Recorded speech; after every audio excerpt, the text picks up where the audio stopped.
లోక పాపాన్ని మోసుకొని పోయే గొర్రెపిల్ల. ఎందుకు వధింపబడినాడు అంటే లోక పాపములు తనపై వేసుకున్నాడు గనక. ఎందుకు అక్కడ వధింపబడినట్టుగా పరలోకంలో ఆ గొర్రెపిల్ల కనబడుతుంది? లోక పాపమును మోసుకొని పోవడం ద్వారా, ఆ లోక పాపానికి సంబంధించిన శిక్ష భరించడం ద్వారా ఆయన వధింపబడ్డాడు. మనందరి పాపాలన్నీ ప్రభువైన యేసుక్రీస్తు వారి మీద మోపబడ్డాయి. ప్రభువైన యేసుక్రీస్తు వారు మనందరి పాపానికి రావలసిన శిక్ష తాను భరించినాడు. మన కొరకు వధింపబడ్డాడు, నీ కొరకే వధింపబడినాడు. ఆయన ఎలాంటి వాడు? పూజార్హుడు, స్తోత్రార్హుడు. ఆయన ఆకాశమందున్నటువంటి వాడు. నీ కొరకు భూమి మీదకి నిన్ను వెతికి రక్షించడానికి దిగొచ్చాడు. ప్రభు ఈ లోకానికి ఎందుకోసం వచ్చినాడంట? నశించిపోయేటటువంటి దాన్ని వెతికి రక్షించడానికి వచ్చాడు. ఈరోజు ఎవరిని వెతికి రక్షించినాడు? నశించిపోయేటటువంటి వారు. నశించిపోయేవారు ఎవరు? ఇప్పుడు చెప్పాలా? Very good. ఎవరు? నేనే. నువ్వు ఈరోజు ఇక్కడ కూర్చున్నావంటే నువ్వే. ఎంత ధన్యగ్రంథము 5వ అధ్యాయము 6వ వచనం అందరం కలిసి చదువుదాము. ప్రకటన గ్రంథము 5వ అధ్యాయము 6వ వచనం చదువుదాము. మరియు సింహాసనమునకును ఆ 4 జీవులకును పెద్దలకును మధ్యను వధింపబడినట్లుండిన గొర్రెపిల్ల నిలిచి ఉంటే చూచితిని. ఆ గొర్రెపిల్లకు 7 కొమ్ములను 7 కన్నులను ఉండెను. ఆ కన్నులు భూమి అందంతటి మీద దేవుని 7 ఆత్మలు. చాలా ప్రార్థన చేద్దాం. పరిశుద్ధుడైన మా తండ్రి, మా ప్రభువైన యేసుక్రీస్తు నామములో మీ పాసానికి వస్తున్నాము. మీ ప్రియకుమారుడు, మా రక్షకుడు, మా విమోచకుడు నామా నిమిత్తమై శిలువలో కాల్చినటువంటి అమూల్యమైన నిష్కలంకమైన రక్త ప్రోక్షణ కిందికి వస్తున్నాము. నన్ను మమ్మల్ని కడుగుము, పరిశుద్ధపరచము. చదవబడిన వాక్యం ద్వారా మాతో మాట్లాడము.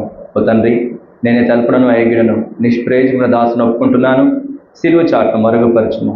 మీ జీవగల మాటల చేత మమ్మల్ని ఆదరించి బలపరచము. మీ ప్రత్యక్షతను మాకు దయచేయండి. ఆత్మతో సత్యముతో మేము మిమ్మల్ని ఆరాధించినట్లు మాకు సహాయం చేయమని ప్రార్థన చేస్తూ మహిమాఘనత ప్రభావాలు మీకు ఆరోపించుకుంటూ మా ప్రభువును మీ ప్రియకుమారుడైన యేసుక్రీస్తు ప్రభు నామములో స్తుతించి ప్రార్థించి వేడుకుంటున్నాను మా పరమ తండ్రి. ఆమేన్.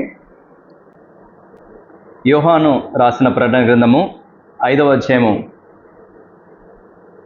1వ వచనం నుండి నేను చదువుతా చూడండి. ప్రకటన గ్రంథము 5వ అధ్యాయము 1వ వచనం నుంచి.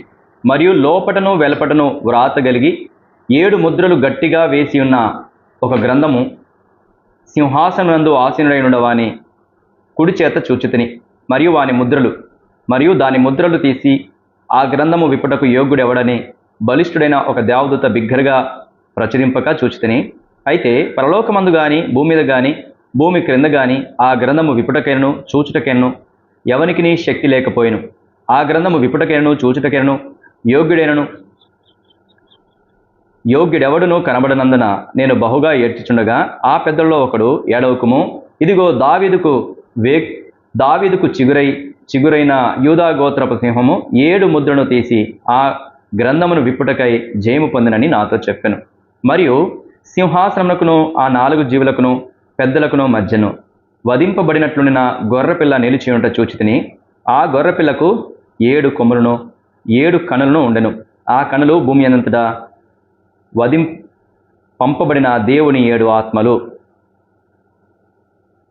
ఇక 13వ వచనంలో చూద్దాము, లేకుంటే 12 నుంచి. వారు వధింపబడిన గొర్రెపిల్ల శక్తియు ఐశ్వర్యమును జ్ఞానమును బలమును ఘనతయు మహిమయు స్తోత్రమును పొందనర్హుడని గొప్ప స్వరముతో చెప్పుచుండరి. అంతటా పరలోకమందును భూలోకమందును భూమి క్రిందను సముద్రంలోనూ ఉన్న ప్రతి సృష్టము అనగా వాటిలోనున్న సర్వమును సింహాసనాసీనుడై ఉన్న వానికిని గొర్రెపిల్లకును స్తోత్రమును ఘనతయు మహిమయు ప్రభావమును యుగయుగములు కలుగునుగా కానీ చెప్పుట వింటిని. ఆ 4 జీవులు ఆమెన్ అని చెప్పగా ఆ పెద్దలు సాగిలపడి నమస్కారము చేసిరి. ఏం జరుగుతుంది ఇక్కడ? పరలోకానికి ఎక్కిపోతే తెలుస్తుంది కదా. పరలోకానికి ఎక్కిపోయిన వాళ్ళకే తెలుస్తుంది. చివరి వచనాన్ని ఇప్పుడు చదివిన దాంట్లో 14వ వచనాన్ని నేను చదువుతా చూడండి. ఆ 4 జీవులు ఆమెన్ అని చెప్పగా ఆ పెద్దలు సాగిలపడి నమస్కారము చేసిరి. ఇక్కడ ఆ నలుగురు పెద్దలు లేకుంటే ఆ పెద్దలు సాగిలపడి, ఆ 4 జీవులు ఆమెన్ అని చెప్పగా ఆ పెద్దలు సాగిలపడి నమస్కారము చేసిరి అని చెప్తుంది. వాక్యం చాలా స్పష్టంగా చెప్తుంది. ఎక్కడ జరుగుతుంది ఇది? పరలోకంలో జరిగేటటువంటి సన్నివేశం. పరలోకంలో ఏం సన్నివేశం జరుగుతుంది? 4 జీవులు ఆమెన్ అని చెప్పిన తర్వాత అక్కడ ఉన్నటువంటి పెద్దలు సాగిలపడి ఆయనకి నమస్కారం చేశారు. ఇది జరుగుతోంది. అవునా? ఎక్కడ జరుగుతోంది ఇది? పరలోకంలో జరుగుతోంది. ఏం జరుగుతోంది?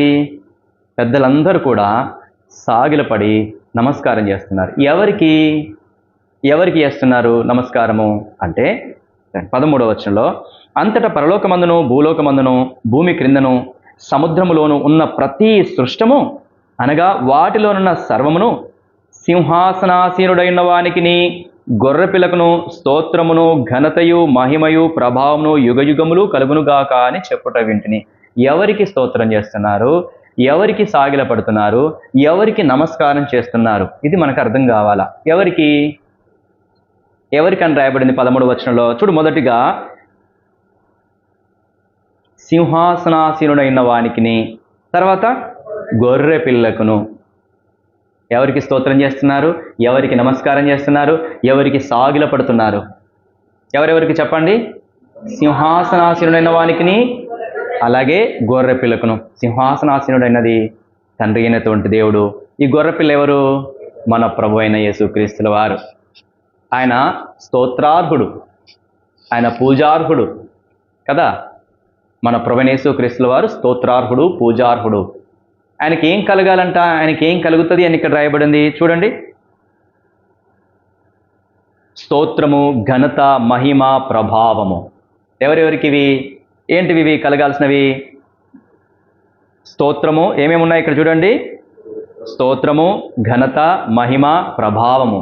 ఎవరికి ఇవన్నీ? సింహాసనాసీనుడైన దేవునికిని, గొర్రె పిల్లకును.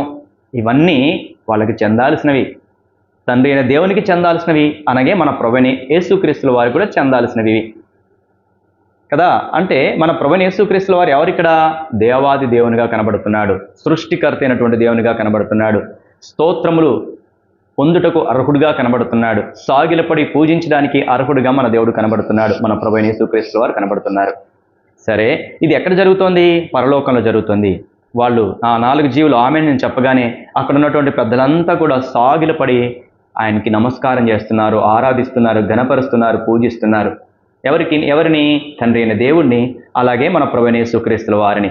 ఇది అక్కడ జరిగేటటువంటి గంభీరమైనటువంటి సన్నివేశము, అక్కడ జరుగుతున్నటువంటి గంభీరమైన సన్నివేశము. మనము ప్రభువైన యేసుక్రీస్తుల వారిని ఎందుకని నమ్ముకున్నాము? ఎందుకని నమ్మాము? ఎందుకు ఆయన దగ్గరికి వచ్చాము? స్వస్థత పొందడానికి, అప్పులు తీరడానికి, రోగాలు పోవడానికి, మరేదో కాదు. నరకములో నుంచి తప్పించబడి జీవములోనికి దాటుడి పరలోకంలో నిత్యత్వంలో దేవునితో పాటు సదాకాలం ఉండడానికి. అర్థమవుతుందా? మరి యేసుక్రీస్తు ప్రభు దగ్గరికి మనం ఎందుకోసం వచ్చాము? సదాకాలం ఆయనతో పాటు ఉండడానికి వచ్చాం. అక్కడ ఏం జరుగుతోంది? అక్కడ ఆరాధన జరుగుతోంది, స్తుతిస్తున్నారు, మహిమపరుస్తున్నారు, ఘనపరుస్తున్నారు. అక్కడ జరిగేటటువంటి సన్నివేశమే ఇప్పుడు ఎక్కడ జరుగుతోంది? ఇక్కడ జరగాల. అర్థమవుతుందా? అందుకని ఇది గంభీరమైనటువంటి సమయం. ఇది ఆమెన్ 4 జీవులు చెప్పగానే అక్కడ ఉన్నటువంటి ఆ పెద్దలందరూ సాగిలపడి ఆయన్ని ఘనపరుస్తున్నారు, పూజించి ఆరాధిస్తున్నారు, నమస్కారం చేస్తున్నారు కదా. మనం కూడా ఇక్కడ వాక్యము విని పరలోకంలో జరుగుతున్న రీతిగా ఆయన సంఘములో మన ప్రభువైన యేసుక్రీస్తుల వారిని, తండ్రి అయినటువంటి దేవుణ్ణి మనం ఆరాధించాలి. అక్కడ ఎంత సైలెంట్ అయిపోద్ది. అప్పుడు చాలా నిశ్శబ్దంగా అక్కడ ఉన్నటువంటి వాతావరణం అంతా మారిపోయి చక్కగా సాగిలపడి అందరు ప్రతిగానాలు చేస్తూ దేవుణ్ణి, మన ప్రభువైన యేసుక్రీస్తుల వారిని ఆరాధిస్తూ ఉంటారు. మరి మనం కూడా అలాగే చేయాలి కదా. సో అలా చేస్తూ ఉన్న సమయంలో నడుచుకుంటూ అటు వెళ్ళడము, ఇటు వెళ్ళడము, మొబైల్స్ చూడడం, అట్లాంటివి చేస్తే ఎలాగా? అక్కడ ఎలాగైతే ఆ ప్రదేశంలో పరలోకంలో ఆయన్ని ఘనపరుస్తున్నారో మనము కూడా ఆయన సన్నిధిలో చేరి ఉన్నాము, అలాగే ఇక్కడ ఘనపరిచే వారముగా ఉండాలి. సరే, ఈరోజు మనం చూస్తున్నటువంటి అంశం ఏంటంటే, ఇక్కడ యేసుక్రీస్తు ప్రభుల వారిని గురించి రాయబడినటువంటి సన్నివేశం మనం చూస్తున్నాం. ఏం రాయబడింది యేసుక్రీస్తు వారి గురించి? ఇక్కడ యేసుక్రీస్తు ప్రభుల వారు ఎవరు యేసుక్రీస్తు ప్రభుల వారు? గొర్రె పిల్లగా రాయబడింది కదా. ఇప్పుడు చదవండి 13వ వచనము.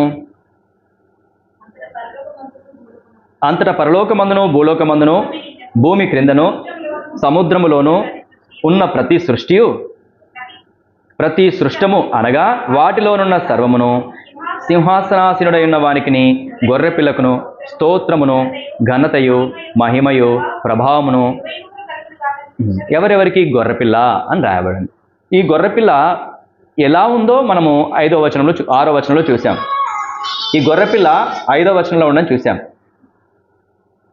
గొర్రెపిల్ల ఎక్కడుంది? 6వ వచనంలో రాయబడినట్టు మాటను ఎవరైనా చదవండి. మరియు సింహాసనమునకును ఆ 4 జీవులకును పెద్దలకును మధ్యను వధింపబడినట్లుండిన గొర్రెపిల్ల నిలిచినట్టు చూచితిని. ఆ గొర్రెపిల్ల 7 కొమ్ములను 7 కన్నులను ఉండెను. ఆ కన్నులు భూమి అంతటికి పంపబడిన. ఇక్కడ గొర్రెపిల్ల ఎలా ఉందో మనకు కావాలి.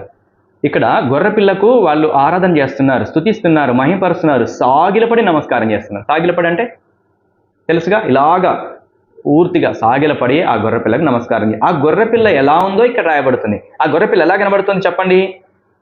నేను చదువుతా చూడండి. మరియు సింహాసనమునకును ఆ 4 జీవులకును పెద్దలకును మధ్యను వధింపబడినట్లుండిన గొర్రెపిల్ల. ఏ గొర్రెపిల్ల ఇది? వధింపబడినట్లుండిన గొర్రెపిల్ల. మామూలుగా ఉన్న గొర్రెపిల్ల కాదు ఇది. ఎలాంటి గొర్రెపిల్ల? వధింపబడినట్లుండినటువంటి గొర్రెపిల్ల, చంపబడిన గొర్రెపిల్ల, మెడ నరికి వేయబడిన గొర్రెపిల్ల. అలా ఉన్నటువంటి ఆ గొర్రెపిల్లకి వారు నమస్కారం చేస్తున్నారు. ఘనత, మహిమ, ప్రభావాలు ఆయనకు ఆరోపిస్తున్నారు. ఆ గొర్రెపిల్ల, వధింపబడిన ఆ గొర్రెపిల్ల ఎవరు? యేసుక్రీస్తు ప్రభువారు. నువ్వు నేను చెప్తున్నాం, వాక్యం కూడా మనకి చెప్పాలి. మనకు అర్థమైంది కాబట్టి మనం చెప్తున్నాము. ఆ గొర్రెపిల్ల ఎవరంటే ప్రభువైన యేసుక్రీస్తుల వారని.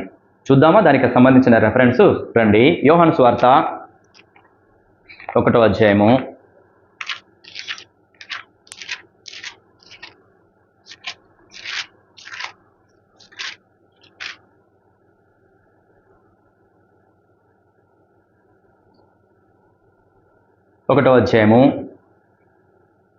29వ వచనం చదవండి. మరునాడు యోహాను యేసు తన యొద్దకు రాగా చూచి, ఇదిగో లోక పాపమును మోసికొని పోవు దేవుని గొర్రెపిల్ల. ఫస్ట్ మనం ఏం చూస్తున్నామంటే ఆయన గొర్రెపిల్ల అని చూస్తున్నాం. ఆ గొర్రెపిల్ల ఎలాగుంది అన్నది చూస్తున్నాం. రెండోది ఏంటంటే ఆ గొర్రెపిల్ల అలా ఉంది, వధింపబడినట్టుగా ఉంది. సో ఆ గొర్రెపిల్ల ఎవరు? ప్రభువైన యేసుక్రీస్తుల వారు అని మనకు తెలుసు. వాక్యం కూడా చెప్తోంది. వాక్యం చెప్పింది కాబట్టి మనకు తెలిసింది. ఏమని చెప్తుంది వాక్యము? యోహాను యేసు తన యొద్దకు రాగా చూచి, ఇదిగో లోక పాపమును మోసుకొని పోవు దేవుని గొర్రెపిల్ల. యేసుక్రీస్తు ప్రభుల వారిని గురించి ఏమంటున్నాడు ఆయన? ఓ యోహాను ఎవరు? ప్రవక్త. ముందే తెలుసుకున్నటువంటి ప్రవక్త. యేసు ఎవరో దేవుడు ఆయనకి చెప్పాడు. కాబట్టే ఆ ప్రవక్త అయిన యోహాను మన ప్రభువైన యేసుక్రీస్తుల వారి గురించి ప్రవచిస్తున్నాడు, లేకుంటే చెప్తున్నాడు. ఏమని చెప్తున్నాడు? యేసు ఎవరంట? లోక పాపమును మోసుకొని పోవు దేవుని గొర్రెపిల్ల. మన ప్రభువైన యేసుక్రీస్తుల వారు ఎవరు? గొర్రెపిల్ల. ఆయన ఎలా ఉన్నాడు? ఆయన ఎలా కనబడుతున్నాడు? ఇప్పుడు అక్కడ వధింపబడిన వాడిగా కనబడుతున్నాడు. ఎందుకు వధింపబడ్డాడు? ఎట్లా కనబడుతుంది ఆ గొర్రెపిల్ల? మంచిగా కనబడుతుందా? కాదు. వధింపబడిన గొర్రెపిల్లలా కనబడుతున్నాడు. ఎందుకు వధింపబడ్డాడు? దానికి సమాధానం కూడా మళ్ళీ ఇక్కడే. ఎందుకు వధించబడ్డాడు? యోహాను సువార్త ఇదే 29వ వచనం, 1వ అధ్యాయము 29వ వచనం. మరునాడు యోహాను యేసు తన యొద్దకు రాగా చూచి, లోక పాపమును మోసుకొని పోవు గొర్రెపిల్ల. లోక పాపాన్ని మోసుకొని పోయే గొర్రెపిల్ల. ఎందుకు వధింపబడినాడు అంటే లోక పాపములు తనపై వేసుకున్నాడు గనక. ఎందుకు అక్కడ వధింపబడినట్టుగా పరలోకంలో ఆ గొర్రెపిల్ల కనబడుతోంది? లోక పాపమును మోసుకొని పోవడం ద్వారా, ఆ లోక పాపానికి సంబంధించిన శిక్ష భరించడం ద్వారా ఆయన వధింపబడ్డాడు. అర్థమవుతుందా? ఈరోజు నీవు నేను ఎలాంటి వారము? పాపులముగా ఉన్నాం. నీ పాపము నా పాపము ఎవరి మీద మోపబడింది? ప్రభువైన యేసుక్రీస్తుల వారి మీద మోపబడింది. మనందరి పాపాలన్నీ ప్రభువైన యేసుక్రీస్తు వారి మీద మోపబడ్డాయి. ప్రభువైన యేసుక్రీస్తుల వారు మనందరి పాపానికి రావలసిన శిక్ష తాను భరించినాడు, మన కొరకు వధింపబడ్డాడు. కాబట్టి అక్కడ గొర్రెపిల్ల ఎలా కనబడుతుంది? వధింపబడినట్టుగా కనబడుతుంది. కాబట్టి అక్కడ వాళ్ళందరికీ ఆ సత్యం తెలుసు గనక వారంతా కూడా ఆయన్ని ఆరాధిస్తున్నారు, ఆయన పూజిస్తున్నారు, ఆయన గణపరుస్తున్నారు, ఆయనకు సాగిలపడి నమస్కారం చేస్తున్నారు. ఎవరికి? వధింపబడినటువంటి ఆ గొర్రెపిల్లకి. ఆ గొర్రెపిల్ల ఎవరు? మన ప్రభు అయిన యేసుక్రీస్తుల వారు. ఎందుకు వధించబడ్డాడు? నా పాపమునకు రావలసిన శిక్ష కొరకు ఆయన వధించబడ్డాడు. ఇప్పుడు నీవు నేను కూడా ఏం చేయాలా? వాళ్ళు ఏ విధంగానైతే ఆరాధన చేస్తున్నారో నీవు నేను కూడా అలాగే ఆరాధన చేయాలి. ఎందుకు ఆరాధన చేయాలా? ఇప్పుడు ఎందుకు ఆరాధన చేయాలి అంటే రండి, లూకాసు వార్త. ఎందుకు ఆరాధన చేయాలి? వాళ్ళైతే ఆరాధన చేస్తున్నారు, వారికి ఆ సత్యం అర్థమైంది కాబట్టి యేసు చేసినటువంటి, మన ప్రభువైన యేసుక్రీస్తు వారు చేసినటువంటి దాన్ని బట్టి వాళ్ళు ఆరాధన చేస్తున్నారు. ఆయన నిత్యుడని, ఆయన మహిమకు అర్హుడు గనుక అలాగే చేస్తున్నారు. మరి ఇప్పుడు నీవు నేను ఎందుకు ఆరాధన చేయాలా? ఇది మనకు కావాలి కదా. వాళ్ళు ఎలాగా ఆరాధన చేస్తున్నారో నీవు నేను కూడా అలాగే ఆరాధన చేయాలా? మనం ఆరాధన చేయాలంటే ఎందుకు ఆరాధన చేయాలో మనకు తెలియాలి. లూకాసు వార్త 19వ అధ్యాయము 10వ వచనం చదవండి. నశించిన దానిని వెదకి రక్షించుటకు మనుష్య కుమారుడు వచ్చునని, నశించిన దాన్ని వెతకి రక్షించడానికి వచ్చాడు. ఇది కదా జరిగింది. ప్రభు ఈ లోకానికి ఎందుకోసం వచ్చినాడంట? నశించిపోయేటటువంటి దాన్ని వెతకి రక్షించడానికి వచ్చాడు. ఈరోజు ఎవరిని వెతికి రక్షించినాడు? నశించిపోయేటటువంటి వారు. నశించిపోయేవారు ఎవరు? ఇప్పుడు చెప్పాలా? Very good. ఎవరు? నేనే. నువ్వు ఈరోజు ఇక్కడ కూర్చున్నావంటే నువ్వే. ఎంత ధన్యులు నిజంగా. నిన్ను రక్షించినాడు ప్రభు. ఎంతమంది ఉన్నారు చెప్పు లోకంలో? అంతమందిలో ప్రభు నిన్ను వెతికి రక్షించి ఆయన సన్నిధిలో కూర్చోబెట్టాడు. అవునా? ఈ సత్యం నీకు అర్థమైతే నువ్వు ఆయన ఆరాధించలేకుండా ఉండగలవా? మనకంటే మంచి వాళ్ళు, మనకంటే గొప్పవాళ్ళు, మనకంటే ధనికులు, జ్ఞానం కలిగిన వారు ఎంతోమంది ఉన్నప్పటికీ ఈరోజు నువ్వు కూర్చున్నావు ఇక్కడ. ఎందుకని? ఆయన నిన్ను వెతికి రక్షించినాడు గనక. అందరి కోసం చచ్చిపోయాడు. లోకమంతటి కొరకు చచ్చిపోయాడు. అవునా కాదా? అందరి కోసం. నీ కొరకు ఒక్కని కొరకే, నీ ఒక్కదాని కొరకే, నీ ఒక్కడి కొరకే చచ్చిపోయాడా యేసుప్రభు? నీ ఒక్కడి పాపమే, నీ ఒక్కదాని పాపమే యేసుప్రభు భరించినాడా? మోసుకున్నాడా? కాదు కాదు, అందరి పాపాలైనా మోసాడు. కానీ వెతికి రక్షించింది ఎవరిని? నిన్నే. అవునా కాదా? నిన్ను వెతికి రక్షిస్తే ఎలా వెతికి రక్షించినాడు? ఎలా వెతికి రక్షించినాడు చెప్పండి? నువ్వు చిక్కుల్లో చిక్కుకున్నావు. ఒక గొర్రె తప్పిపోయిందంటే ఎక్కడుంటుంది? అది ఎక్కడో మూలన దాక్కొని పొదలలో చిక్కుకొని ఉంటుంది. నువ్వు అలాగా పొదల్లో చిక్కుకున్నటువంటి వాడు. ఆచారాలనే పొద, కన్నులు మూసుకుపోయినటువంటి పొద, కోపము, పగ, ప్రతీకారము, ద్వేషము, పాపం అనే పొద. అలాంటి పొదలో నువ్వు చిక్కుకుంటే అవన్నిటిని విడిపించినాడు. పాపం నుంచి విడిపించినాడు, ఆచారాల నుంచి విడిపించినాడు, రకరకాల స్వభావంలో నుంచి దేవుడు నిన్ను చిక్కులన్నీ తీసి నిన్ను రక్షించి ఇక్కడ పెట్టినాడు. అవునా కాదా? ఎన్ని పొదలో అవన్నిటిలో నుంచి తీసేయడంటే మామూలు విషయం కాదు. అవన్నిటిని చిక్కులో నుంచి నిన్ను విడిపించినాడు.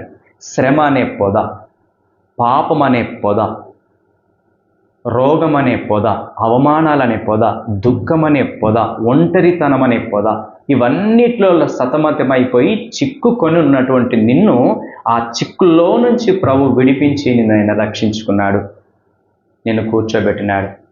ఎందుకని? మంచి వాళ్ళమనా? కాదు. గొప్ప వాళ్ళమనా? కాదు. ఏ మంచితనం లేకపోయినా, ఏది లేకపోయినా ఆ చిక్కులన్నింటిలో నుంచి దేవుడు విడిపించి ఆయన సన్నిధిలో నిన్ను నన్ను కూర్చుండబెట్టినాడు. కనుక మనం ఏం చేయాలి చెప్పండి? ఇప్పుడు మనల్ని ప్రత్యేకించి దేవుడు కూర్చోబెట్టినాడు కాబట్టి ఆ 24 పెద్దలు ఏం చేస్తున్నారు? ఆయన ఆరాధిస్తున్నారు. సాగిలపడి ఆరాధన చేస్తున్నారు. నీకోసము, నా కోసము దేవుడు తన ప్రాణాన్నే ఇచ్చినాడు. వధింపబడ్డాడు. ఎలా వధింపబడ్డాడు? ఒక్కసారి మెడని తెగి నరికేయలే ప్రభుది. అలా నరికేస్తే సంతోషమే తెలుసా? నిన్ను నన్ను కానీ భయంకరంగా హింసించకుండా ఒక్కసారి తెగ నరికేయండి, తల నరికేసేయండి, పర్వాలేదు, బాధ ఏర్పడదు ఇక కదా. కానీ రాత్రంతా భయంకరంగా యేసుప్రభుల వారిని కొట్టినారు, కొరడాలతో కొట్టినారు. ఆయన చెంపల మీద ఉన్న గడ్డాన్ని పిరికి వేసినారు, మొహం మీద ఉమ్ము వేసినారు, ముసికేసి గుద్దినారు ప్రభువుని. 150 కిలోల, సుమారుగా 150 కిలోల బరువు ఉన్నటువంటి చెక్క కర్రని, సిలువని రాత్రి కొట్టిన దెబ్బలతోని పొద్దున్నే ఉదయమే మోసుకొని వెళ్ళినాడు ప్రభు. కపాలం అనేటటువంటి స్థలానికి మోసుకొని వెళ్ళినాడు. దాని బరువు మోయలేక సుమారు 3 సార్లు పడ్డాడంట ప్రభు. ఆ 150 కిలోల బరువు అయిన ఆ చెక్క, ఆ సిలువ మీద పడితే ఎలా ఉంటుంది? రాత్రంతా ప్రభువును కొట్టినారు. ఉదయకాలమే ఆయన్ని సిలువ మోసుకుంటూ వెళ్తా ఉంటే శక్తి ఎక్కడి నుంచి వస్తుంది? 3 సార్లు పడిపోయినాడు ప్రభువు, మోయలేకపోయినాడు, తీసుకొని పోయలేకపోయినాడు. ఇంకొక అతని మీద ఆ శిలువను మోపినారు. ఎంత శిక్ష! అక్కడికి వెళ్ళిన తర్వాత కాళ్ళు చేతులు గట్టిగా లాగి ఆయన కాళ్లకు చేతులకు మేకలు కొట్టినారు, తలకు ముళ్ళ కిరీటం పెట్టినారు, వ్రేలాడదీసినాడు ఆకాశానికి భూమికి మధ్యలో. ఒక్కసారిగా ప్రభు చనిపోలేదు. ఇంత భయంకరమైన శిక్ష అనుభవించి ప్రభు చనిపోయినాడు. ఎవరి కోసమని? కేవలం నీ కోసం, నా కోసమే కాదా? ఈ సిలువ దృశ్యం మనకు గుర్తుకొస్తే, ఈ సిలువ వైపు మనం చూస్తే, ఆయన పొందిన గాయాల్ని చూస్తే, ఆయన పొందిన అవమానాన్ని చూస్తే, ఆయన పడ్డ ఆ శ్రమను చూస్తే ఇంటి దగ్గర ఉండాలనిపించదు. కాలు పరిగెడుతూ ఉంటుంది మందిరానికి లాగా, తెలుసా? నిజంగా ఈ ప్రత్యక్షతను ఎవరైతే చూశారో, ఈ ప్రత్యక్షతను యేసు వైపు నిదానించి ఎవరైతే చూస్తున్నారో, కాలు ఇంటి దగ్గర ఆగదండి. నిజం చెప్తున్నాను. ఈ ప్రత్యక్షత నీకుందా? నిజంగా నాకు రావాలి ఆ దెబ్బలు, నన్ను కొరడాతో కొట్టాలి, నా మొహం మీద ఉమ్మి వేయాలి, నా వీపునకు మొళ్ళ కొరడాలతో నన్ను కొట్టాలి, నన్ను సిలువకు వేయాలి, నేను ఆకాశానికి భూమికి మధ్యలో వేలాడాలి, కానీ నా వంతుకి యేసయ్య భరించాడు అన్న ప్రత్యక్షత నీకుంటే ఇంటి దగ్గర ఆగము.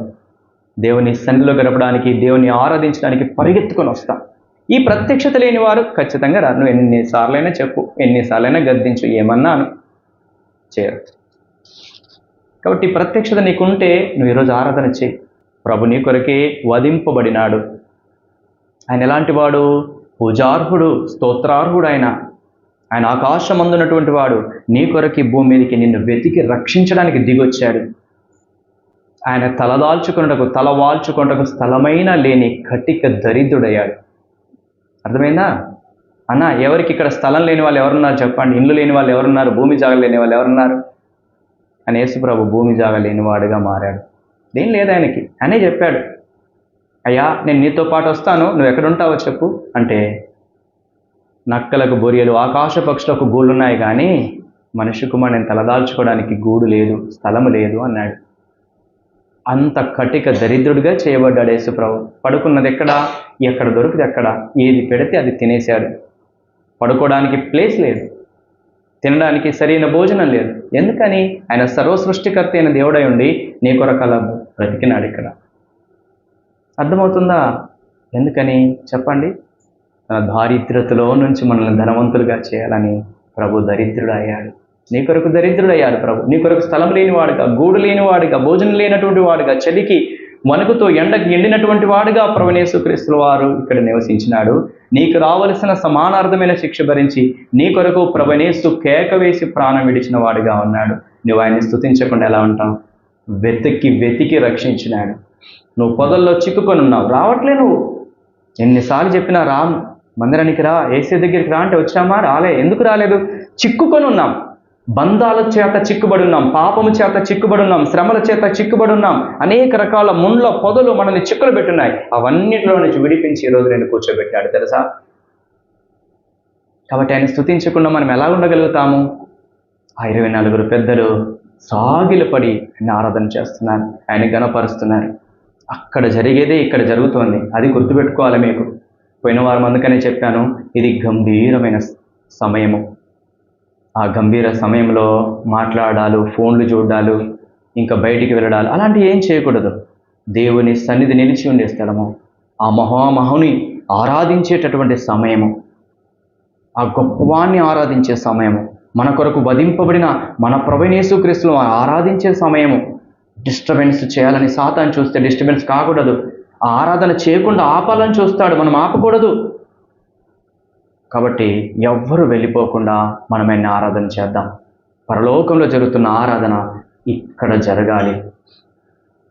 ఇక్కడ ఆయన సన్నిధి ఉన్నది, ఇక్కడ ఆయన మహిమ ఉన్నది, ఇక్కడ ఆయన మన మధ్యలో ప్రభువైన యేసుక్రీస్తులో అన్నాడు. కాబట్టి ప్రభువా, నా కొరకు నువ్వు వధింపబడ్డావు, నీవు స్తోత్రార్హుడవు, పూజార్హుడవై పరలోకంలో ఆకాశ మహాకాశాలు పట్టజాలని నువ్వు నా కొరకు ఈ లోకానికి వచ్చినావు, నా పాపము కొరకై వధించబడ్డావు, నన్ను చిక్కుల్లో నుంచి విడిపించి నన్ను రక్షించావు ప్రభువా, నీకు వందనాలు అని నిజంగా చెప్పాలా వద్దా?